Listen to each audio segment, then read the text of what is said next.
Okay, everybody, this is Sheets, or the artist formerly known as Sheets, or the Sheets reincarnated as Sheets. In any case, I'm going to be going over the slate tonight for the NBA, uh, highlighting DraftKings. And once again, I know that kind of the format here has been kind of, slate review, slate review, slate review, but I am trying to add a little something to these things that encompass every slate. Remember when I used to do poker, there was a combination of, I would just do hand history reviews, and then there'd be also kind of one-off videos on fundamentals and one-off videos on other types of things. And I hope to eventually, with Bobby's approval, kind of go more into that route as well. I know that slate review is very important, and I know people want to just continue to profit and get ideas along the way, but I do think it's as important, if not more so, to build good fundamentals and to show you guys thought process outside the construct of one slate. So what I'm trying to do in the meanwhile is do the slate reviews with that type of thing in mind. Now, I don't want to stray too much from the slate. It could end up being 3 hours, but we'll just see how these things go. And if you guys don't like it, if you would rather just go, who's your pick, who's your pick, who's your pick? Honestly, there's a lot of people that can do that. Or if you'd rather say you don't care about your picks, you want more fundamental type stuff, or if you want more live stuff, which I love doing, the live stuff with having guests on it, things like that, love to do that also. So again, I'm just kind of enjoying this kind of new stage of what I'm providing as far as gambling / whatever you want to call this content. So what we're going to do is we're going to continue along my concept of not just going game by game from the beginning out, because again, everybody does that, and I think people get more slanted towards the earlier games doing that. I also don't want to go by position. So you know what? I don't know which game I want to go first. So what we're going to do is we're going to leave this up to chance. So what we're going to do is we have a 6-game slate. We're going to pull up our handy dandy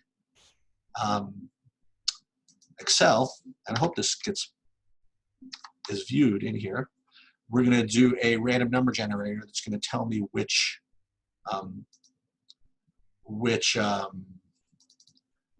game to pick. So we're going to go random between 1 and 6. Okay? And just to be safe, we're going to do the 10th one. Okay, just so you know, we're not biased at all. So 1, okay, that's the first one. Then we're going to go 2, then 3, then 4, then 5, then 6, then 7, then 8, then 9, and this is going to be the one. So we're going to go over game number 6 first, okay? And then we're just going to go in order. So first game is we're going to look at Portland, Utah, which happens to be the late night hammer, whatever you want to call it. Let me just pause for just a second. Right. So we're going to be looking at Portland, Utah, and I do have some ownership projections up as well. I mean, not up here on this screen because they're from another provider, and I don't want to get into trouble releasing proprietary information. But I have ownership projections. I have my own projections. I have projections up here, and this is what we're going to work on. And again, what we're trying to find is that great combination of low-owned, high upside plays, hopefully that correlate well with one another. That's nirvana. But if we can't get that, then we'll settle on some combination of the two. Give me some high upside guys that don't correlate. Give me some well-projected guys that are safe. We'll get to that. So Portland, Utah, let's first take a look at this. There is one interesting bit of news that goes along with this game. So on the Portland side, there are, 1.5 plays. I shouldn't say that. The top projecting play relative to price here is going to be Hassan Whiteside, and he is, he's projecting pretty well. And from an ownership standpoint, he is looking to be pretty popular, maybe about 20%.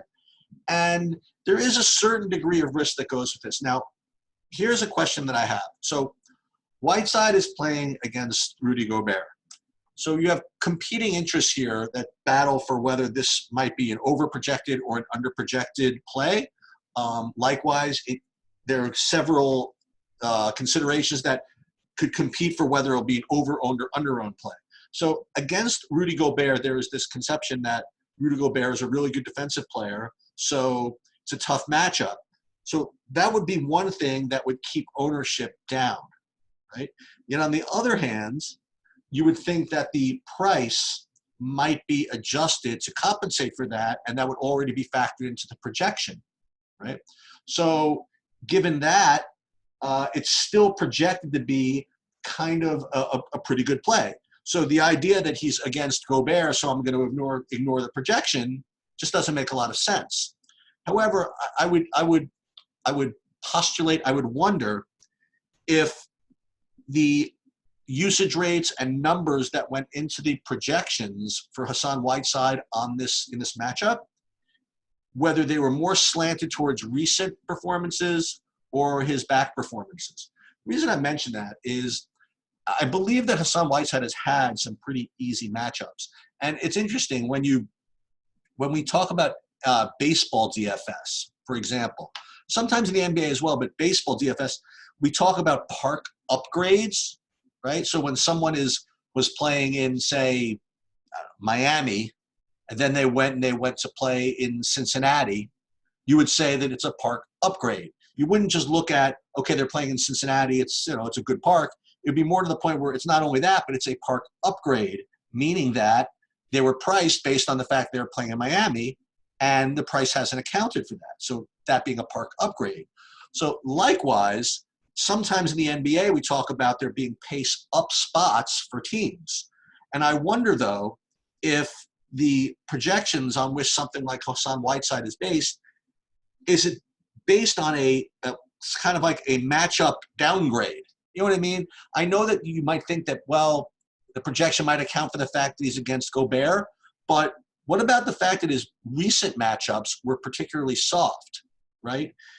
Do those results overskew his skew his anticipated usage, even given the new matchup properly? I'm not sure about that. So I would err on the side that Hassan Whiteside is pretty accurately projected.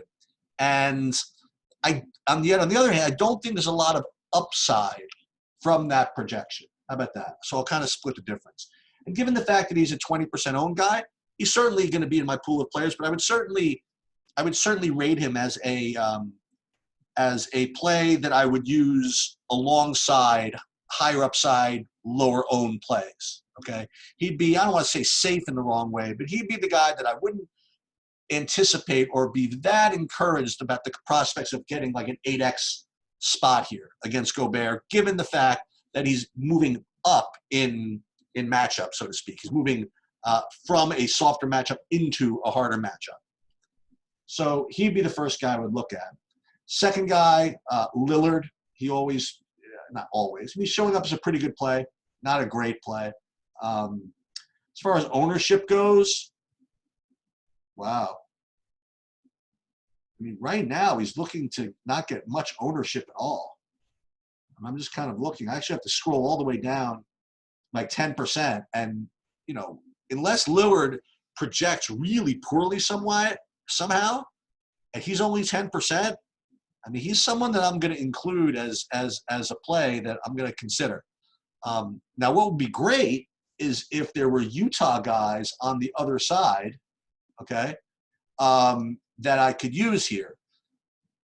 But even so, there's nothing great on Portland. So the one guy I would use on Portland is probably Lillard. And let's just see if I can stack something with the Utah side. Well, it turns out that there are 4 guys that project pretty well. There's going to be Donovan Mitchell. There's going to be Rudy Gobert, as I mentioned before. There's going to be Joe Ingles. He projects very well relative to his price. And to a lesser extent, Bojan Bogdanovic. So there's one bit of business that is going to factor into these projections, or not going to be factored into these projections, at least not until you get further clarification. Utah just did trade for Jordan Clarkson, and they've actually announced that they do expect him to play. And the fact is that they cut one of the other shooting guards, get the Greens confused, I think Jeff Green. And considering the fact that Utah doesn't really have that much offense anyway, I really believe that, that he is going to get out there, and they are going to tell him to go shoot. Now, I always wonder, maybe this is from a coach's perspective, I just always wonder how effective a guy is going to be just showing up for a team, not knowing the plays, not knowing the scheme, and just being able to go do his thing. And I've always kind of faded those situations. I don't know how that, again, I have no data points to support it, but the problem is that if he is going to be sent out there and said, listen, we don't care if you know the plays, go out there and just shoot and fire up, it is definitely going to take usage away from these guys, from all of them, from Mitchell, from Gobert, from Ingles, not so much from Gobert, but Ingles and Bogdanovich. And I don't know how many minutes they're going to have Clarkson play, but it's certainly going to impact their projections a little bit. So whatever their projections are right now, I do expect them to be kind of pared down a little bit to the point where I think they're just kind of okay plays. So from this game, again, we haven't looked at the other games yet, but from this game, it's not too exciting of a game stack type environment because you just have kind of okay plays on both sides. If anything, I would maybe do Lillard with probably the biggest upside guy from Utah, which, I mean, you could take your pick between Mitchell and maybe Bogdanovich. I mean, both these guys can really get hot. And you could try something like that. But it's not something I'm going to build my entire core around. I'm not going to build my whole slate around it unless nothing else comes up. Okay. All right. So let's now go back to our random number generator and let's see what we do again. Let's go. Boom. All right. Number 3. So game 3, Memphis against Oklahoma City. So I was fortunate that I waited until now to do this video because Danilo Gallinari has been ruled out. So it has allowed people to update their projections, and it creates a very interesting situation. So with Gallinari out, you have 4 guys, all of whom are going to project well. One of them was going to project well anyway, Steven Adams. Again, the usual just kind of okay projection. I don't know how much upside he's going to have from here, but again, decent, good value, certainly someone I could include in my player pool, one of those kind of safe-ish type plays that I could use to balance off kind of like wild upside type plays. And the other 3 guys are the other 3 pretty much guards. I mean, you have Shea, you have Chris Paul, and you have Dennis Schroeder. All 3 of them project to be, pretty good plays. They're going to be projected to be okay anyway. And now with Gallinari out, they project to be exceptionally good plays. So what do you do with them? Again, you have to think if there's anything going to be really good on the Memphis side also, and you also have to consider ownership. So I don't know if you had an ownership update since then, but even as of now, you had Shea at about 20%-ish, and I can only imagine that's going to go up. Schroeder 15%. So these guys are all going to be pretty popular. So again, if you do go ahead and try to make a game stack out of this game, let me just get these guys up here. You're going to have to either run it back with some low-owned guys or just make the rest of your lineup be low-owned. The good news is if you do want to make this a game stack, Memphis, the good news is that they don't really project that well, right? Because they're playing Oklahoma City, right? Because Oklahoma City, they play slow, and that's why Memphis is just always Memphis doesn't project well usually. I guess they're just chronically overpriced for the time being. But against Oklahoma City, I mean, it's a slow matchup for them, so they're not going to project well. That's the bad news. The good news is that means they're going to be really low-owned. So,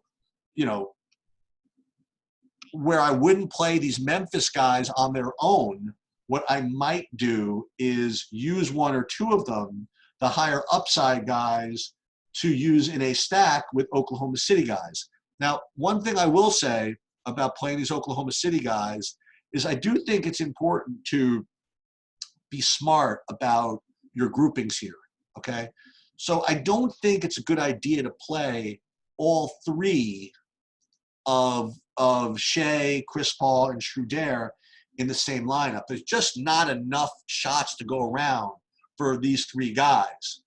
And I thought about maybe ungrouping Chris Paul and Dennis Schroeder because they're both sort of point guards, but I have seen them play together, so I don't think I would do that either. What I think I would do is I would set a maximum of two of the three, and I wouldn't care which way it works out. I would take Shea and Schroeder. I would take Paul and Schroeder. I would take Paul and Shea. Any of those combinations, I think I'm just overdoing it by taking three of them. And if you want to put in Steven Adams, you can certainly do that. Like if you want to go three OKC guys, the Adams doesn't really take away from these guys, but you could make the argument that Steven Adams doesn't correlate that well with these other guys, only because, he probably gets a decent amount of his usage from his performance from his offensive rebounding. So if he's got to rely on these guys to miss for him to go to offensive rebounds, then it's possible that, you might get some negative correlation between these two players. Not to mention the fact that Jonas Valanciunas on the other side is a big dude, so it's not so easy for Steven Adams to get these offensive rebounds anyway. So I don't know if Steven Adams would be a priority in a game stack, but I do think that you could play two of the three, Shea, Chris Paul, and Schroeder. So who do you run it back with in Memphis? So again, you got to be a little bit creative here. Like you can't just rely on the projections here because, again, we know that we're taking a hit as far as median projections. We're only playing these guys just for the correlation, right? Just in the hope that we just keep this pressure up and get more points and keep this game close so that we can get these Oklahoma City guys their ceilings. So the guys I would look at are just the highest possible upside guys, which are Jonas Valanciunas or Ja Morant. Those would be the two guys that I would look at. You can go for guys like Dylan Brooks and Jaren Jackson Jr. if you wanted. I think the top guys you would want to look at are Valanciunas and Morant. So if you wanted to, again, this has to be your lineup. It's going to make it harder taking the point guards since these other guys are guards that you want to play. But if you wanted to do this, you could go Morant with, say, Shea and Schroeder, something like that. Okay, but you see, this does put a lot of pressure on you because even though you have multi-position eligibility, you might have to, be light on guards at some point. So, in summary from this game, the Oklahoma City guys look like really good plays. They're probably too chalky to use without some kind of low-owned balance, whether that be low-owned game stack within this game or low-owned outside. But all three of them certainly look like very, very good plays. Okay, so now let's go back to our thing.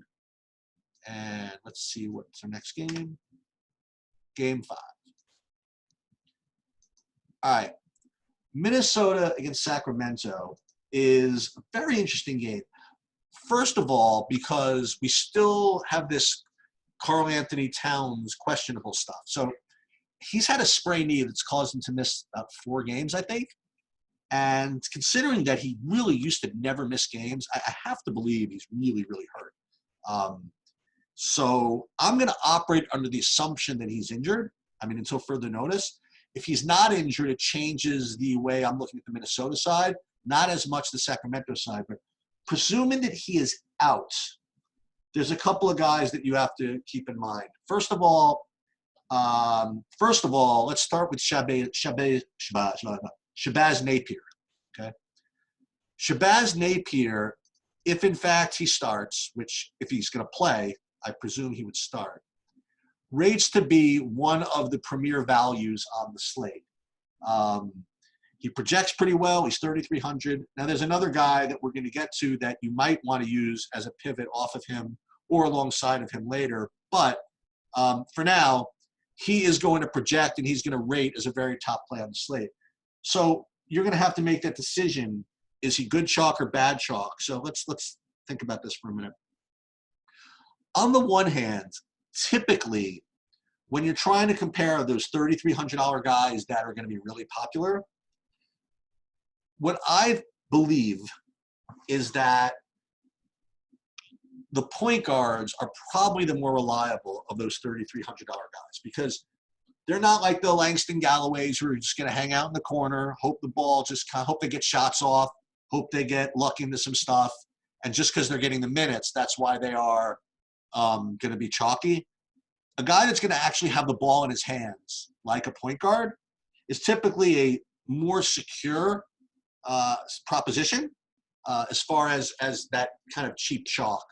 Centers, I'm not as convinced about them just because of the foul trouble. And sometimes what ends up happening with the chalk centers is some teams, if they don't have any really good backup centers, instead of just plugging that backup center in, will just go small.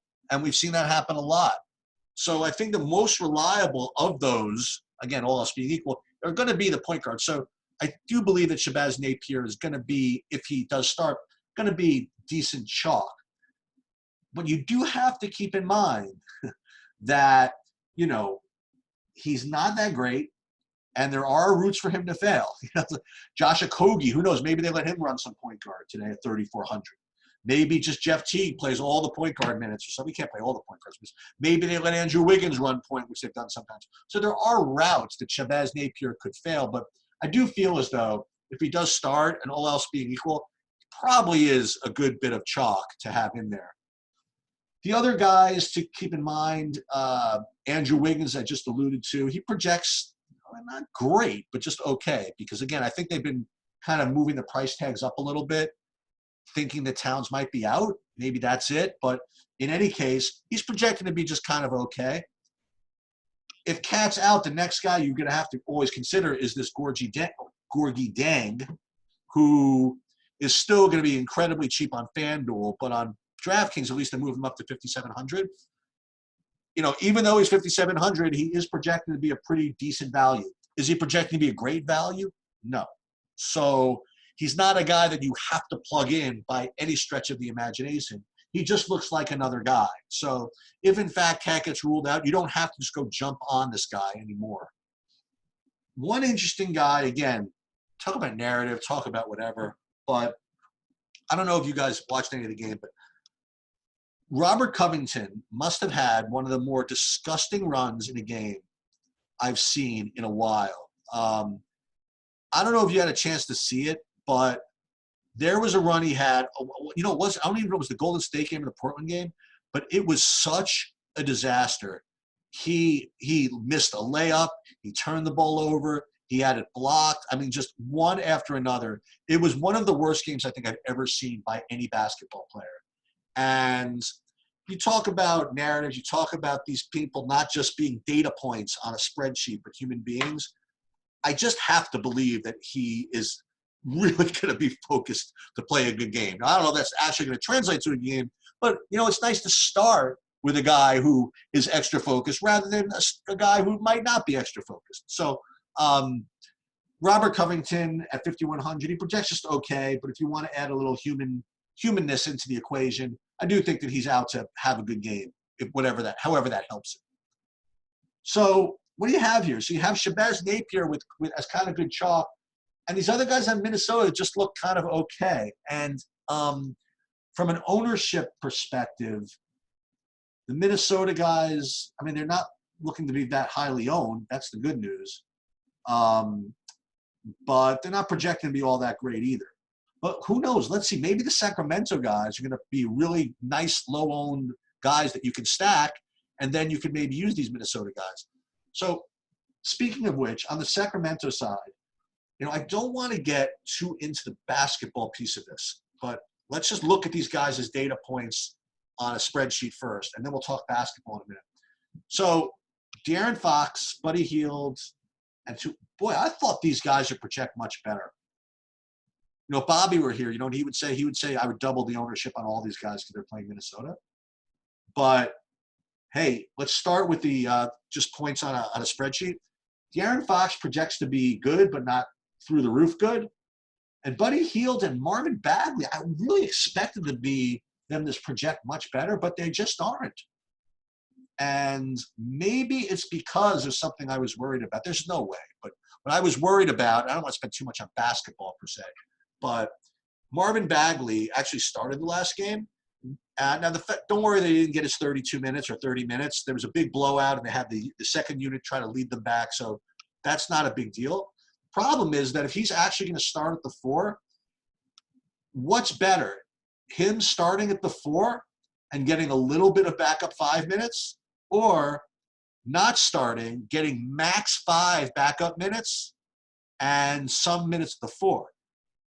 Typically, usage for center minutes are better than usage for power forward minutes. So you might think that Bagley would be better off coming off the bench, playing that max, backup 5 minutes and getting some run at the 4, than starting at the 4 and getting some run at the backup 5. So maybe the projections have accounted for that a little, but I was going to spend a little time on that. Looks like these guys are smarter than I am and already accounted for it. So I'm looking at ownership here, and ownership has all these Sacramento guys really popular. It's got Bagley at 24%, Fox at 22%, Heald at 20%. I guess maybe also because Bogdan is assumed in, he might take some shots away from these guys. So where I thought I would really like the Sacramento guys more, they're not that big a deal. I mean, they're guys I can use, but they're certainly not priorities. As a matter of fact, the only guy that really rates as someone I'd want to play is De'Aaron Fox, which is incredibly off-brand for me. I mean, I would love to play these more Sacramento guys, but you know what? You know what's better than brand? Making money. So let's try to do that. So where are we at so far? We've been through 3 games. And I guess the Oklahoma City game looks like an okay stack game. Portland, Utah, if anything, a 1v1. Sacramento, Minnesota, I mean, not really. So this could either end up being one of these other games being my core to stack, or maybe it's a non-stacking slate, which is not my favorite, but that is what it is. All right, so let's see what else we come up with. Now again, it can't be any one we've done already. So let's see if we got. Boom. All right, 2. We haven't done that one yet. Game 2. New York versus Brooklyn. The Battle of Brooklyn. All right, so from the Knicks side, some sneaky bit of news came out that Dennis Smith Jr. is going to be out. So one other bit of news that we're waiting on is Marcus Morris, whether he's going to be ruled out. I'm presuming now that Morris is in. So on the Knicks side, the 2 guys that rate to be positive or good values are going to be, not surprising, Elf Payton, who is now, I presume, going to be the starting point guard and not worry about 3 point guards. Not going to have to worry about Frank Ntilikina and Dennis Smith Jr. taking minutes. Now he's just got to worry about backup Frank Ntilikina. So Elf Payton is going to project as a pretty good value, and Julius Randle is going to be the other guy who's always been projecting as good value. Is he great value? I would say no. I would say good value. And that seems to be kind of the theme so far of this slate, is a decent amount of good plays, but no kind of through-the-roof type plays. Now, I will mention that on this first this first ownership run I'm looking at, Elf Payton is projecting at 25%. I mean, given that, how he projects just to be okay, I mean, 25% is not something I think I want to eat. He's fine, but at 25%, I don't know if he'd be a priority for me, okay? But he does project to be pretty decent, but at 25%, there are guys that project just as well. Julius Randle, again, now he's a guy he doesn't project as well, but he's someone they're projecting at 30, 32 minutes, who I do believe has upside from those minutes. Actually, Elf Payton does as well. And Elf Payton, you're projecting with 28 minutes. He could have more than that. So Elf Payton, even though he's highly owned, does at least have upside from his minutes. And I do think that Julius Randle has upside from his minutes as well. Let me see what his ownership is. He's looking to be about 15%. So he's a little more tenable. So, again, nothing that exciting on the Knicks side, but it would be those 2 guys that I would go to. I wonder if you could do anything on the Brooklyn side where maybe you can go Elf and Randle. If there's anything really, really good, let's take a look at the Brooklyn side. I'd love for this to happen. But... All right, so nothing great, I shouldn't say that. So Spencer Dinwiddie at 8,700 is projecting to be honestly just as good a value as anybody else that we've discussed today. Just based on price to production, price to projection, median projection, obviously, and he is projected to be one of those good values. So even though he's 8,700, which might provide a lot of sticker shock to some people, my God, where did I fall asleep and wake up and Spencer Dinwiddie's 8,700? It's the way it is, man. I mean, he's getting a lot of usage. He's playing well, and he's playing the Knicks. So he's 8,700, and he's projecting as such. So one thing I would say is that they are projecting him for 35 minutes. So I don't think there's upside really from those minutes. If anything, there might be downside. So I would be careful to expect a huge ceiling from him, but as a safe type play to put in there, to not, as I like to say, to not make your lineup, but to hold it, I think that's not a bad idea. On the other hand, Jared Allen, who he projects pretty well, not as great a value as Dinwiddie, they're projecting him at only 28 minutes. So I would say that he is someone who has upside from those minutes. And the other thing I would say is that Jared Allen's range of outcomes is a lot wider than someone like Dinwiddie's, meaning that even though his median is a certain amount, he's going to have a lot of games that are going to just bury you. And yet on the other hand, he's going to have a lot of games that break the slate, or at least give you enough upside to help you break the slate. So Jared Allen, I think, is probably as good of a play, if not better, than Dinwiddie, even though Dinwiddie projects from a value perspective a little bit better.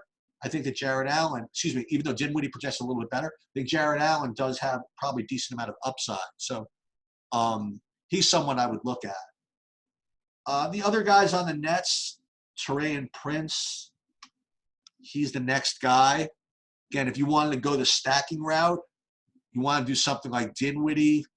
I mean, can you get away with this? Like if you went, let's try it. But if you did Dinwiddie and Allen and Prince, just you can't do this, but maybe you can. And then you played Peyton and Randall. I mean, you could certainly do it. I mean, they're all cheap enough, and you could play other players. But it's asking a lot. I don't know. Maybe it's not asking that much. The good thing about – all right, let's forget these guys for just a second, okay? The good thing about this type of game stack is that you're not really running into production. In other words, you have the point guard and a power forward from the Knicks side. The Nets side, you have the point guard passing it to the wing or pick and rolling with the center, right? And also, just not to make it worse, you don't really have Allen being guarded by Randall. You don't have any negative correlation that way. Maybe Prince ends up guarding Randall. I'm not sure. Maybe that could get into Peyton and Dinwiddie, their point guards have to guard each other. That is what it is. But I don't know. Maybe this isn't that bad. I mean, this is kind of a, I don't want to say crazy 3x2, but it actually makes a little logical sense. I mean, nobody projects that great, but Dinwiddie projects very, very well. They all project okay.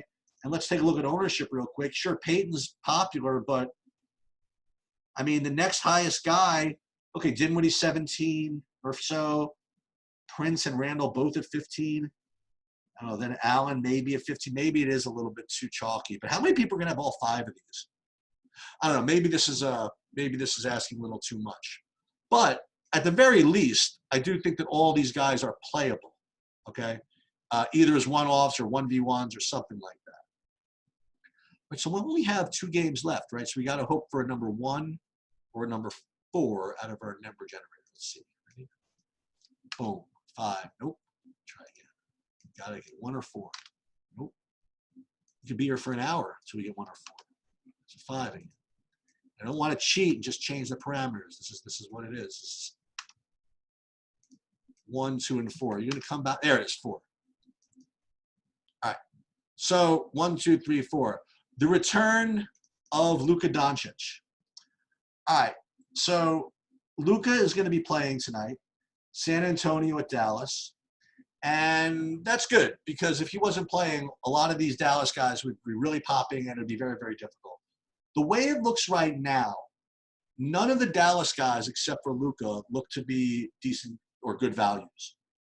And Luka looks to be the same type of value on a, points per dollar adjusted for a price, however they do that, as some of these other guys we've talked about, such as Spencer Dinwiddie, such as, Hassan Whiteside, such as Donovan Mitchell, such as Shea and guys like that. So Luka looks to be good, okay? Now, the problem is that he is coming back from an injury. And they are projecting him at only 32 minutes. So it's not as if they're projecting him at 36. So I think that's pretty fair, the 32 minutes. Are they real? What are the chances that they really run him for 36 minutes? I mean, this is their franchise, right?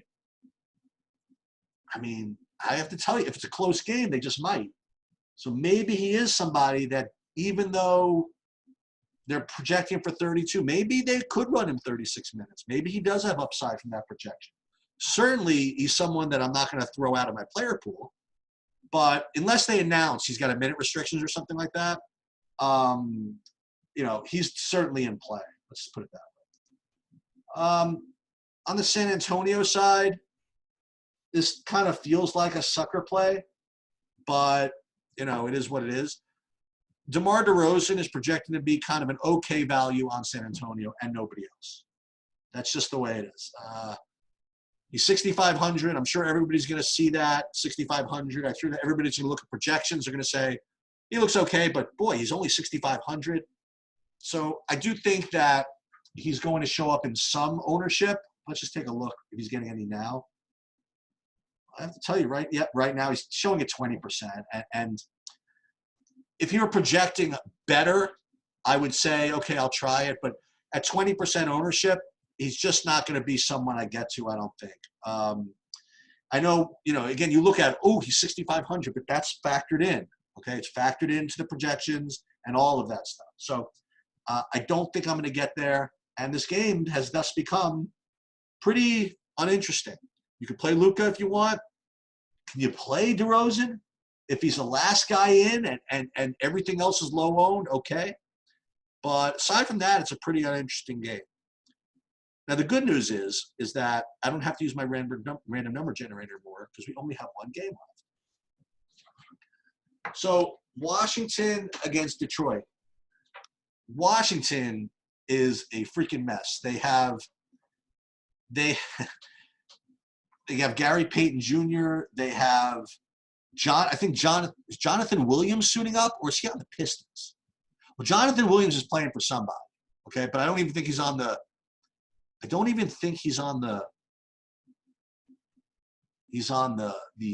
DraftKings board, okay?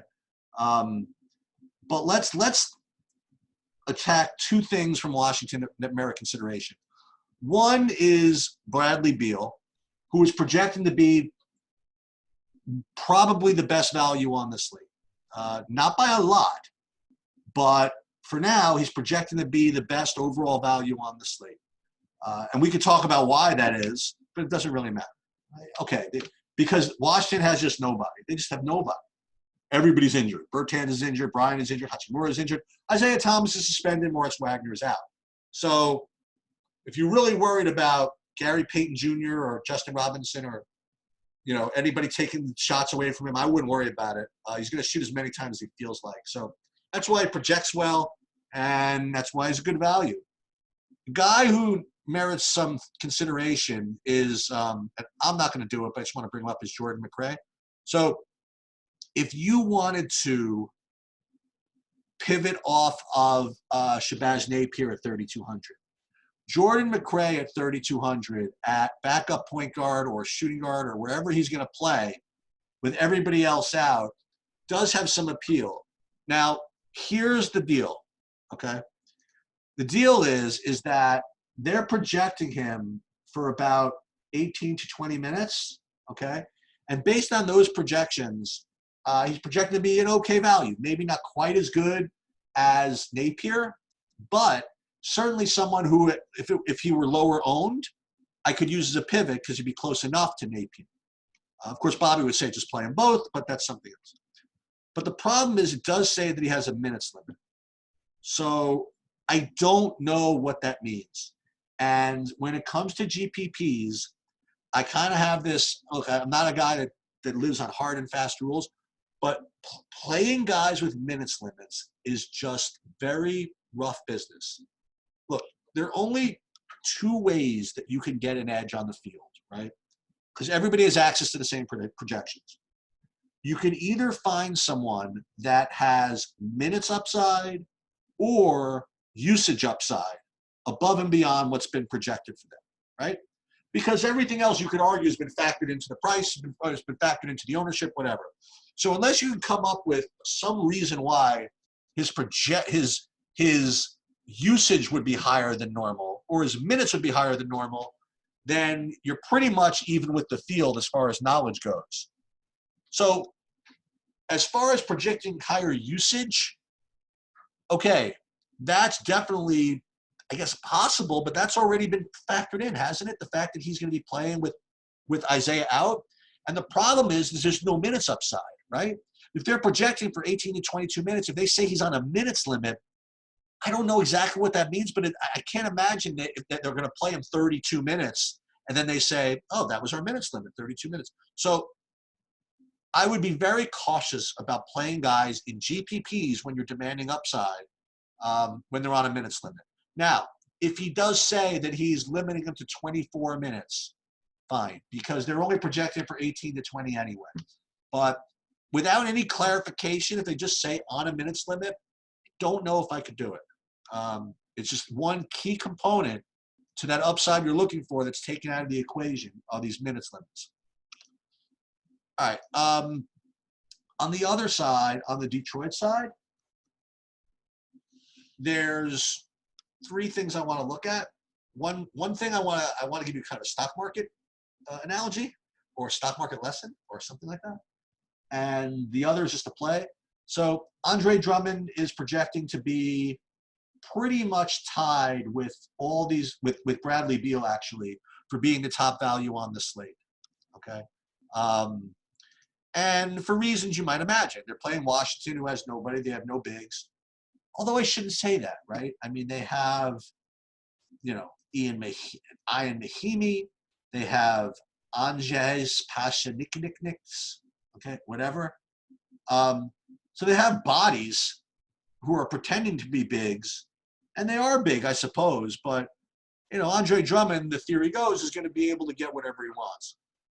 So a couple of things that I would say is a risk and a couple of things that I think is okay about it.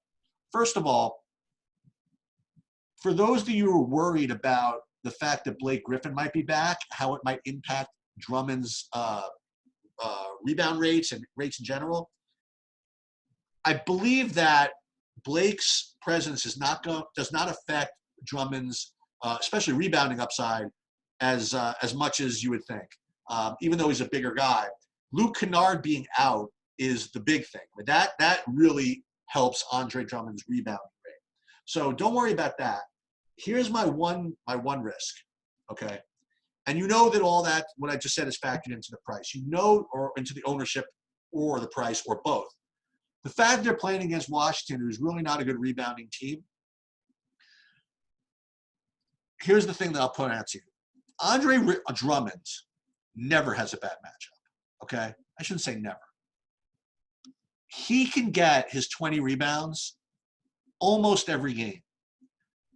My question is we talk about park upgrade and matchup downgrade or upgrade, is how much better is Andre Drummond against these guys than he would be against, I don't know, Dwight Powell from Dallas or anybody or Mitchell Robinson from the Knicks or Jared Allen from Brooklyn or somebody like that, okay? The fact that Washington doesn't have these great bigs, how many more rebounds, how much better is he going to be? Now, this is not the greatest analogy, but, like, pretend that Usain Bolt was racing against me, okay, as opposed to racing against I don't know, my son, who's a little faster than I am. I mean, he's gonna blow me away a little better than he blows away my son, but he's still gonna win the race by a zillion. You know what I mean? I don't know what the downgrade from my son to me would be, and likewise, I don't know how much the downgrade really is from the median center to the Washington guys, given the fact that Drummond would get his zillion rebounds anyway. Okay, so that would be the one bit of risk involved. Not risk really, just the one thing to think about with respect to these projections, and not to mention the bank's 26% owned. I mean, I could make a case, not to fade him, whatever it is. I can make a case that he's not a lock, and I can make the case that he's not a lock to have huge upside, okay, from these projections, because a lot of it is already factored in. The stock market thing I want to tell you about was just had to do with Blake Griffin, right? So Blake Griffin is a source of kind of aggravation for everybody, right? And this is kind of what happened. So he starts off at a certain price, right? He starts off, where was he? I mean, he was out for a long time. People were used to him playing at 9,000. So they see these prices and they start playing them. And look at what he gets. Here are the points on the right. He gets 20, 20, 30, 34. He gets one decent game. Then he's just getting buried. And what people are thinking about is, but he's Blake Griffin. Okay? He's just got to be better than this. Does he? You know what I mean? I mean, does he? People do this in the stock market all the time. They see stocks that were at 80, okay? And then something happens, they miss their earnings, fundamentals change, and then they drop down to 30, and people say, boy, oh boy, why shouldn't I play it? Why shouldn't I buy this thing at 30? Okay? I had other people buying them at 80. I would have bought this thing at 75. Why wouldn't I buy it at 30? I mean, you might consider the possibility that it's not the same company. You might consider the possibility that this, Blake Griffin, is not the same company. I mean, and we talked about this with other players. Just because he was 8K last year doesn't mean that 6 months later, after an injury, coming back, that he's an 8K player who's underpriced. He very well might be a $4,900 player who is overpriced. I mean, if you saw like a $4,900, or say a $5,500 player with these lines and with these points, what would you say? All right, he got there. Oh, he busted. It was okay. All right, this wasn't bad. Ooh, smash spot. Busted at 5,900. Busted at 5,900. Busted, bust. You know what I mean? So just because you think that he's, should be this 8K player, I mean, not to mention the fact that they moved him up to 6,800. Are you kidding me? So I would not be so quick to, as they say in the stock market, catch a falling knife, right? Some of these guys, I mean, you look back at some of these other guys that were 8K and now are 3K, that happens. Is Blake Griffin going to be 3K? I don't know. I don't want to predict that. But don't rely on the past all that much, okay? Remember, the present is more relevant to some degree than the past. And you could talk about that forever in baseball when you have to go back 2 seasons. But it's hard to argue logically that, at least to some respect, the present is not more important than the past. So I guess that's all my way of saying that I'm probably not going to be playing Blake Griffin. And again, if people that are projecting Blake Griffin based on 2 years of data, I think that might be a mistake. And the other guy from this game, I would say, is going to be Derrick Rose. He looks to be just okay. Then you might want to go down to the Tony Snells of the world. Tony Snell at 3,400. You want to pivot off of guys like Napier. See, now here's the problem. So what's the difference between a guy like Tony Snell and a guy like Shabazz Napier? Well, Tony Snell is just not going to have he's not going to have the ball in his hands as often as Shabazz Napier. He's going to wait in the corner to get the ball and hit and try to shoot a three. So it's just kind of a tough pivot to make off of somebody like Shabazz Napier. So what do we got? So what have we learned here? Okay. what we've learned here is that there are no real overall standout type values, except for the possibility of that Shabazz Napier chalk. So what you can do, like I said, is take those kind of good plays and see which ones are going to be lowest owned, or at least low owned, and you can play those guys, okay? As far as stackability goes, this might be the slate where, you know, the stack doesn't necessarily win you the slate, which is not, you know, it's not the most fun, but that could be the case. I will say that I think I am going to I think I am going to visit this Brooklyn-New York game based on my previous analysis. I think that could be, I think the 2 games that I would go to, well, we could say 3 games. I probably am going to do one build like this with this New York-Brooklyn thing, okay? I have a question. Can I do this? There's no way this can work, right? No, you can't. But you can kind of play around a little bit. So I will play around with some New York-Brooklyn stacks. I'll play around with some Memphis OKC stacks. I'll play around with maybe not a full stack, but maybe, you know, 1v1 or a 2v2 from this Utah game. And then probably, what I'll probably have is 5 builds. I'll build around this game, build around this game, build around this game. And then I'll have 2 sets of builds that are just kind of like individual, make the best plays, okay? Or maybe 1 build like that. And those are kind of tough for me, but what you have to make sure you do when you do that is make sure you get a decent mix of low-owned guys and high-owned guys, or well-projected guys and kind of off-the-board type upside plays. So overall, I do think it's kind of a straightforward, is that the best way to describe it? Straightforward type of slate. And, you know, it's just going to require, you know, let the best man win. I don't think it's going to be a slate where you need 400 points to win. I think you're just going to have to, you know, group well and make good combinations and kind of grind it out. And with that said, I'm sure 400 wins the day. I guess that's it. And I will catch up to you guys later.